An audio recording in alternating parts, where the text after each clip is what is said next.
tunejejwe no kubasuhuza mu izina rya Yesu Kristo umwami n'umucunguzi wacu. Amahoro y'umwana wacu Yesu Kristo abane namwe kandi muzagira ibyishimo mu miryango yanyu muri uyu mwaka mushya. Tunejejwe no kubagezaho mu ncamake imiterere ya paruwasi ya Cyarwa.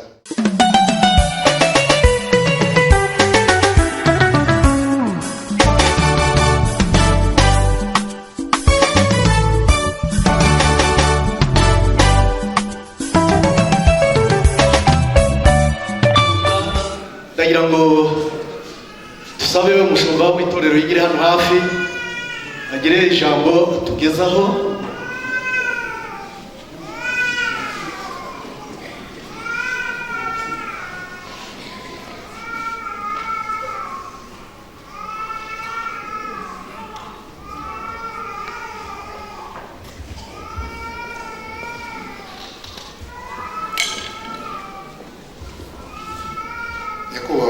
Umuvugizi wungirije wa ADPR ushinzwe ubuzima bw'itorero, nyakubahwa Daef ushinzwe imari n'ubukungu muri ADPR, nyakubahwa mushumba w'ururembo rw'amajyepfo wa ADPR, nyakubahwa mushumba w'itorero ry'akarere rya ADPR Huye, namwe banyakubahwa bashumba b'amatorero y'uturere duturanye mu majyepfo, banyakubahwa abayobozi b'amaparuwase n'amatorero n'amadini, banyakubahwa abayobozi bo mu nzego za leta, visi meya uhagarariye DPC n'abandi bayobozi bose babonetse uyu munsi, abakuru b'itorero rya Cyarwa, bakristo mwese muteranire hano uyu munsi, nshuti bavandimwe, tunejejwe no kubasuhuza mu izina rya Yesu Kristo umwami n'umucunguzi wacu.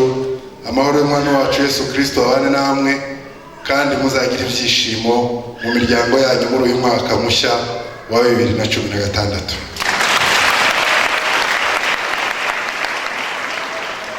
Nyakubahwa umuvugizi wa ADPR, kuri uyu munsi mwiza Imana yongereye abakoze umurimo wayo i Cyarwa, tunejejwe no kubagezaho mu ncamake imiterere ya paruwasi ya Cyarwa.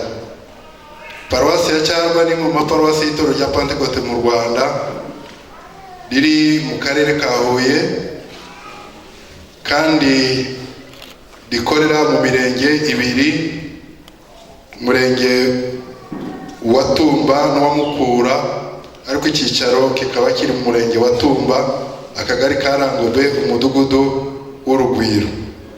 Paruwasi ya Cyarwa iri ku muhanda uva kuri kaminuza y'u Rwanda ku birometero 3 ujya Kanyaru ba.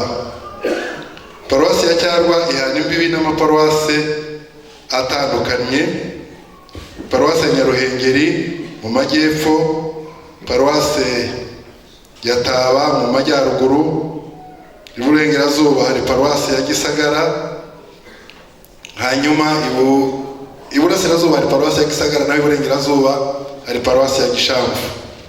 Paruwasi ya Cyarwa ifite umushumba wa paruwasi, abakuru b'itorero bari basanzwe ari 7, uyu munsi bongerewemo 2 babaye 9, abavugabutumwa bari basanzwe ari 4, uyu munsi hasigayemo 2, abadiyakoni ba paruwasi Cyarwa ni 141, amakorali dufite ni 11, naho abakristo muri rusange muri statistiki dufite za 2015 ni 3824.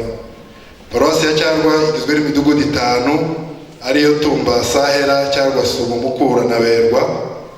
Umudugudu wa Tumba ari nawo uri mu cyicaro cya paruwasi, ufite urusengero turimo, ufite ibiro by'itorero, icumbi ry'umushumba, inzu y'abashyitsi, ibiro by'umushinga rwa 340 ufashwa na Compassion International, sale 2 abana b'umushinga bigiramo, inzu z'ubwiherero 2 zifite imiryango 11, ibyumba byo kogeramo cyangwa se dushe 6, naho abatiriza Yorodani. Abayobozi b'uyu mudugudu ni Pasiteri Mpore Lambert afatanyije na Pasiteri Mberabagabo Noah wabaye umukuru w'itorero uyu munsi, n'abadiyakoni 63. Uyu mudugudu ufite amakorali 4 ariyo Evangelique Benezeri abitanze na Revive. Umudugudu wa Sahera wacuwe muri 97 ufite urusengero rwuzuye, kandi no wabyaye umudugudu wa Mukura usigarana abakristo batari benshi, ariko ubu ngubu urimo kugerageza kwiyubaka nyuma yo kubyara uwo mudugudu. Hari abagira neza bari mu muryango wa Saudatu na Esperance bahatuye bakanasengera, bagiye bafasha uyu mudugudu mu nyubako y'inzu y'ishuri ryo ku Cyumweru Sunday School, ibiro by'umudugudu na sale irimo yubakwa. Uyu mudugudu uyoborwa na Ndosimana Dani wabaye pasiteri uyu munsi n'abadiyakoni 19, ufite korali 2 Lebanoni n'abategereje Yesu. Umudugudu wa Cyangwasumo wacuwe mu 2000, ufite urusengero rwuzuye, atangiye n'inyubako y'icyumba cy'ishuri ry'icyumweru, ubu ikaba igeze kuri Lento. Umudugudu wa Cyangwasumo uyobowe na pasiteri Rukema Samusoni, mwarimu Habineza Jean Bosco n'abadiyakoni 40, ufite amakorali 3 Elimu, Itangiriro na Himbazwa Mwami. Umudugudu wa kane wa Mukura wacuwe mu 2010, uri mu nyubako y'urusengero rwa kijyambere, ubu rugeze narwo hejuru ya Lento. Uyu mudugudu uyobowe na pasiteri Buhire Hakiza Manase n'abadiyakoni 19, ukagira amakorali Gosheni na Carmel. Umudugudu wa Berwa ni umudugudu mushya wavuze mu 2014, waguze ikibanza uzubaka mu rusengero, hakaba hashinzemo ihema ubu abakristo bari guteraniramo. Uyu mudugudu uyoborwa na mwarimu Mukashaka Odeta, pasiteri Ndoshimana Deo n'abadiyakoni 29, watangiranye na pasiteri Butera Jean Tumiseni, ariko ubu ngubu aracyarwaye, ufite korali 2 Berwa na Jehova Shalom. Paruwasi ya Cyarwa iyo midugudu yayishize mu mahuriro 2, ihuriro rya Tumba riyobowe na pasiteri Mushishi Elize, rigizwe n'imidugudu 3, Tumba, Berwa na Cyarwasumo. Hanyuma n'ihuriro rya Mukura riyoborwa na pasiteri Muturage Innocent, rigizwe na Mukura na Sahera. Paruwasi ya Cyarwa mu rwego rw'uburezi ifite ishuri ry'incuke ryatangiye mu 2014 ritewe inkunga na porogaramu ya Peace Plan. Itangiza amashuri y'abana batari bagira ubushobozi bwo gutangiza gardienne, rifite abarimu 2, umufasha w'abarimu 1 n'umukozi 1 ushinzwe isuku. Inkunga ya PEP yararangiye, ubu ishuri rishigikiwe n'imbaraga n'amafaranga bitangwa n'ababyeyi. Mu rwego rw'imibereho myiza y'abanyetorero, Paruwasi ya Cyarwa ifite ibimina 2, kimwe cyitwa ADPR cyangwa Future, igizwe n'abanyamuryango b'abayobozi barimo abadiyakoni, abakuru b'itorero n'abarimu. Buri muntu yizigamira 10,000 ku kwezi. Ubu ngubu icyo kimina kimaze kugura isambu y'amafaranga 4,200,000, gifite intebe za plastike zikodeshwa zifite agaciro ka 1,1,900,000, kandi icyo kimina gifite inguzanyo ziri mu banyamuryango zigera ku 1,1,500,000. Ikindi kimina cyitwa ADPR Ejo Heza, kirimo abaririmbyi b'amakorali ya Paruwase. Buri muririmbyi yizigama 5,000 mu kwezi. Ubu ngubu bakaba bageze ku mafaranga 2,2,500,000. Hari andi matsinda yo kwiteza imbere 15 akurikiranwa na Hope. Hari n'andi matsinda 30 yari yaratangijwe n'umuryango AEE, ubu ngubu yarakomeje. Hari n'andi matsinda yo kwiteza imbere 10 afite umutungo ungana na 1,185,000. Paruwasi ya Cyarwa ifite umushinga wa Rwamagana 340 ufashwa na Compassion International, watangiye kwakira abana gufasha kuva muri 1997. Icyo gihe pasiteri Mushishi niwe wayoboraga iyi paruwasi. Uyu mushinga wagiye ufasha imiryango y'abana. Hari abacitse ku icumu rya jenoside, abacitse ku icumu rya jenoside yakorewe Abatutsi muri 1994 bahawe inka, ababyeyi bandi bahabwa ihene, bituma imiryango y'abana ishobora kubona ibiyitunga, dore ko cyane cyane benshi ari abahinzi babasha kubona ifumbire. Abana bose bishyurirwa mituweli. Hari ababyeyi 24 bazahabwa inkunga y'inka n'uwo mushinga muri uku kwezi kwa Mutarama 2016. Abana bafashijwe n'uwo mushinga bamwe bararangije. Abarangije gardienne ni 35, abarangije primary school ni 317, abarangije secondary school ni 193, n'abarangije university ni 72. Guhera mu kwezi kwa 11/2010 umushinga wa Compassion International watanze indi porogaramu ya CSP ifasha abagore batwite kugeza umwana afite imyaka 3 agakomeza gufashirizwa mu mushinga rwa 340. Yatangiranye n'abagore 35 batwite, ubifite abana 62 n'abagore 2 batwite. Dukomeje gahunda yo kwigisha abantu gusoma no kwandika, ubu dufite abantu 65 mu masomero 4. ETD arangije abantu 20 mu mwaka ushize bategereje certificat zabo. Itorero rigizwe n'abagabo, abagore ndetse n'umushinga wa rwa 340 cyishyuriye mutuelle de santé abatishoboye bagera kuri 504. Dufite urutoki ntangarugero ruri Cyarwa cy'Imana na Mukura na Vubaha, urundi ruzaba ruri Sahel. Mu rwego rw'imibanire myiza, Paruwasi ya Cyarwa yagiye ibana neza kandi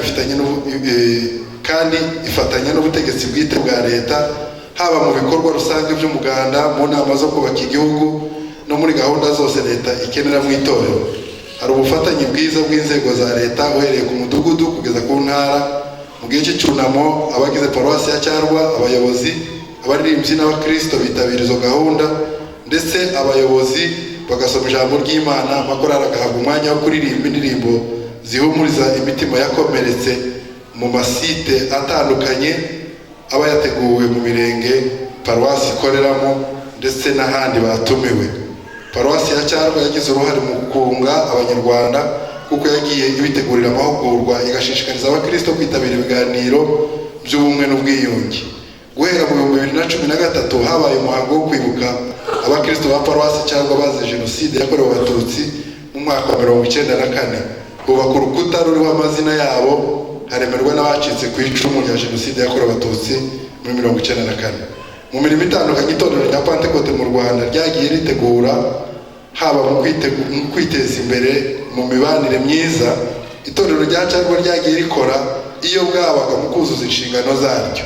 Aha twavuga imisanzu itandukanye yo kwiteza imbere mu nyubako za Gisozi, kwitabira yubile y'itorero yabaye mu kwezi kwa 11/2015 n'ibindi.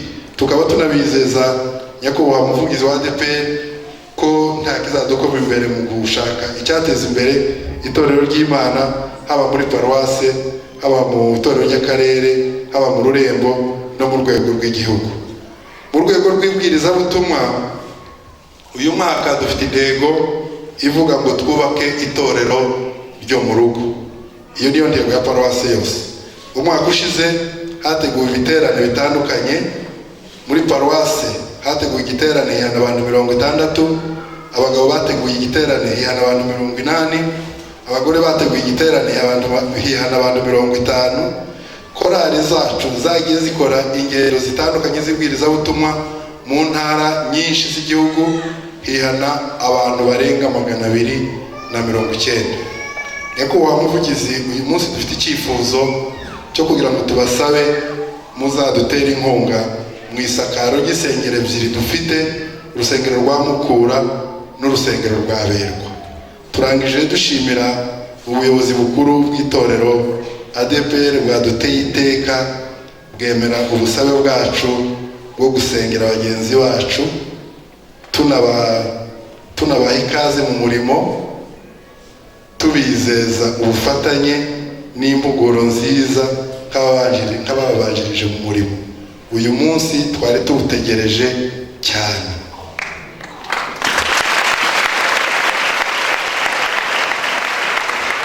Mugire umwaka mwiza wa 2016 mu banyu, umurimo w'Imana no mu gihugu cyacu. Imana ibahe umugisha. Nagira ngo nyakubahwa umuvugizi, twari twateguye n'impano twifuza ko mubitwemereye umushumba w'itorero ry'akarere yaza akayobora uwo muhango akadutanga. Twateguye impano imwe ya biro, twifuza ko umuvugizi yayitwakirira, hanyuma n'iyi ni impano y'ururembo. Rero turifuza ko umushumba w'ururembo yaza akadutangira iyo mpano.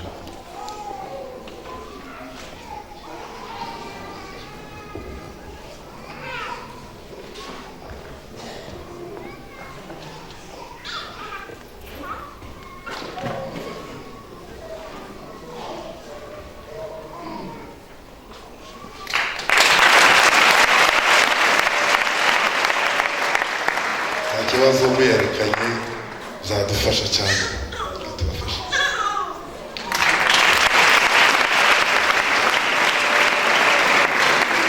Mu rwibutso rwa paruwasi ya Cyarwa twagira ngo dusabe nyakubahwa Daef nawe aze adutangire impano kuri region.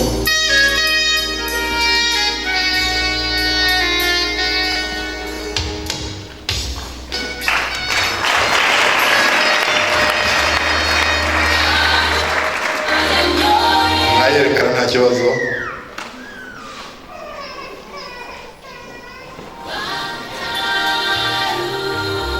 Nayo ni ifoto bari hano icyaro. Izindi mpano turagira ngo umushumba w'akarere akomeze. Imana ibamugisha. Imana tuyongera amashyi menshi cyane.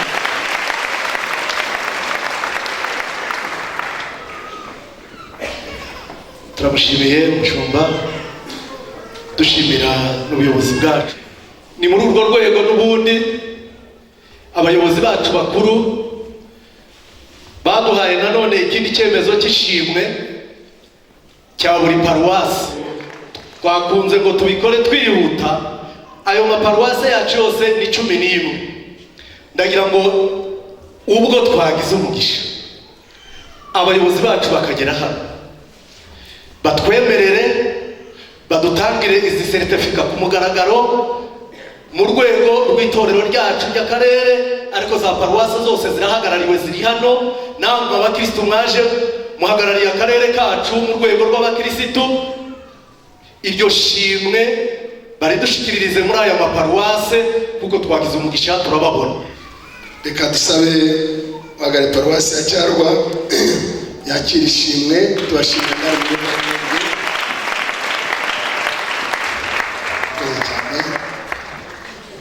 mushumba paruwasi Cyegera.